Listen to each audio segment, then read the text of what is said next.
Hello, everyone. My name is Rusty Burgett, and I am the Program Director for NSIP. What we're going to talk about here today is the National Sheep Improvement Program and the benefits that genetic selection can have on the U.S. sheep industry. As you know, this is a collaborative effort through several universities and through the Northeast SARE program.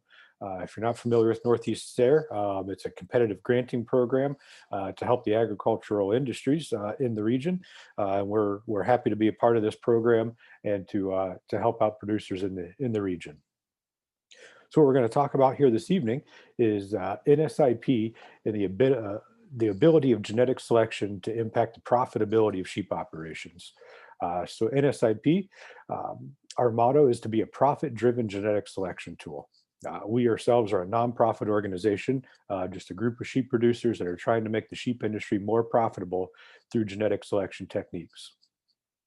We're hopefully achieving that through our mission, which is to provide a predictable, economically important genetic evaluation tool by converting performance information that's collected on farm and ranch and converting that into a decision-making tool that can be used to see tangible, measurable change in the productivity and profitability of sheep flocks.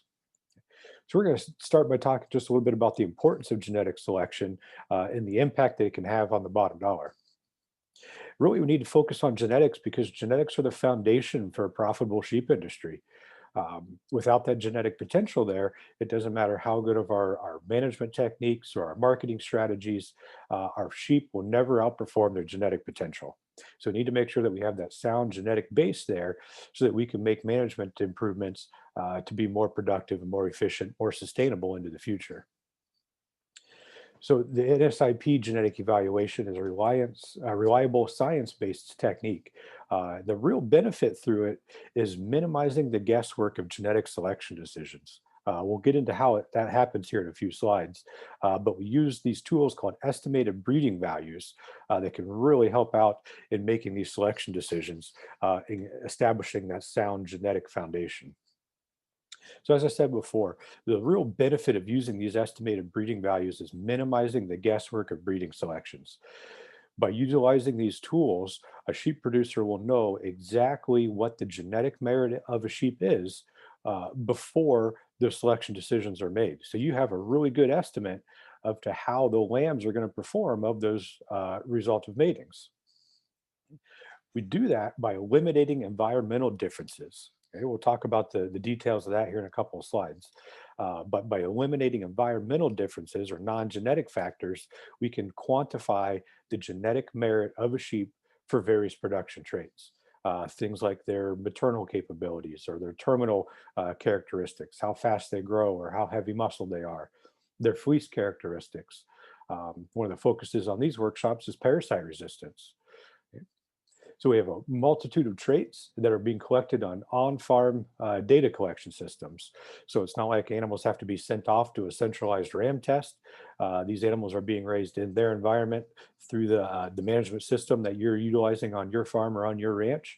You're utilizing that on-farm data collection paired up with centralized data processing that allows us to help account for those environmental differences.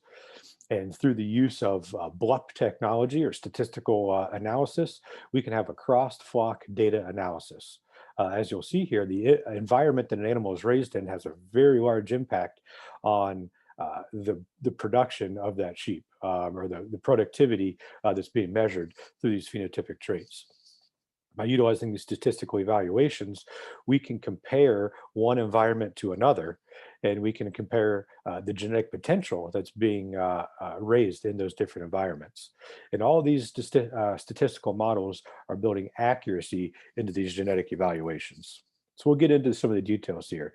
So when we're trying to make a selection decision, we're looking at a ram here on the screen, nice looking ram, but when we're trying to figure out, is he going to be a good breeding ram for us? Is he going to produce daughters that we want to keep back in our flock? Or is he going to produce lambs that are going to be profitable to be selling to our customers?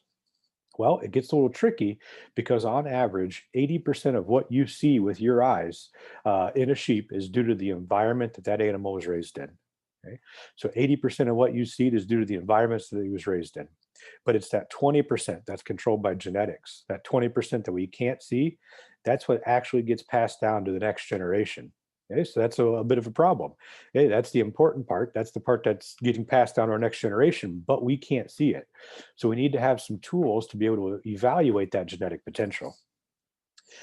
And it gets a little bit more complicated because the heritability of traits varies from trait to trait. So we have some traits that are highly heritable or highly controlled by genetics, things like our growth traits or our carcass traits, our wool traits. They're largely controlled by genetics. So we can actually make decent progress in those animals by visual appraisal alone or utilizing limited phenotypic data. But some of our other traits, like our reproductive traits, those are lowly heritable traits. So if this animal here, if he was born a twin and raised a twin, only about 10% of the fact that he was born a twin is due to the genetics that his mother had. About 90% of the fact that he was born a twin is how well his dam was raised prior to the breeding season. Now, it doesn't mean that this 10% is not important. Even though those traits are lowly heritable, that doesn't mean we can overlook the genetic potential of those, because it doesn't matter if we have poor genetic potential, it doesn't matter how well you raise that animal, they'll never outperform that genetic potential. So we need to have that genetic potential there so that we can manage those animals properly so they can be productive for us. Because we know that every animal is a product of both its genetics and its environment.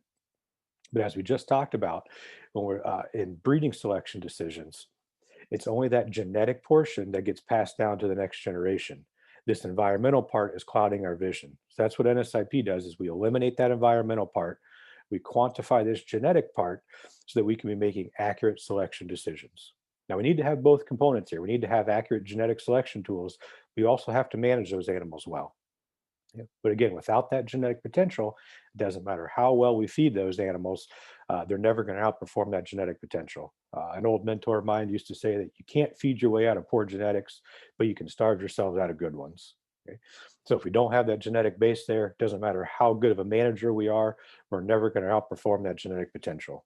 On the other side, we can have the greatest genetics in the world. If we don't manage those properly or give those animals the opportunity to express that genetic potential, we're still going to be back where we started with having a non-productive flock. So who all can participate in NSIP? Well, it's open to any breeds of sheep or goats in the United States.